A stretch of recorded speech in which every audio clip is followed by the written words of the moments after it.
तर तिकडे अहिल्यानगरमध्ये सुद्धा हीच परिस्थिती आहे। अहिल्यानगरमध्ये सोयाबीन पीक अक्षरशः वाहून गेल्यामुळे मोठं नुकसान झालंय। अतिवृष्टीचा हा फटका शेतकऱ्यांना मोठ्या प्रमाणात बसला।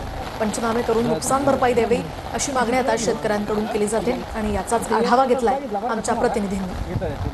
अहिल्यानगर जिल्ह्यातील उत्तर विभागामध्ये जोरदार पाऊस झालेला आहे आणि काल रात्रीपासून सुरू असलेल्या या पावसाने अजूनही उसंत घेतलेली नाही। शेतकऱ्यांमध्ये मात्र प्रचंड निरुत्साह जो आहे तो पाहायला मिळतोय, कारण या पावसाचा काही उपयोग जो आहे तो शेतकऱ्यांना होणार नाही। आता आपण खडकेवाके, राहता तालुक्यातील खडकेवाके या गावात उभं आहोत आणि मुजमुले यांचं हे क्षेत्र आहे। या ठिकाणी सोयाबीन जी आहे ती अशा पद्धतीने सोंगून ठेवण्यात आलेली होती आणि आपण बघू शकतो छान अशा शेंगा ज्या आहेत त्या लगडलेल्या होत्या। मात्र आता हे जे सोंगून ठेवलेलं पीक आहे हे देखील वाया गेलेलं आहे आणि मोठं संकट जे आहे ते शेतकऱ्यांसमोर उभं ठाकलेलं आहे। ही जी सोयाबीन होती ही आम्ही काल सोंगून ठेवलेली होती। आज ती आम्ही सर्व गोळा करून रचणार होतो। तर काल रात्री पाऊस सुरू झाला।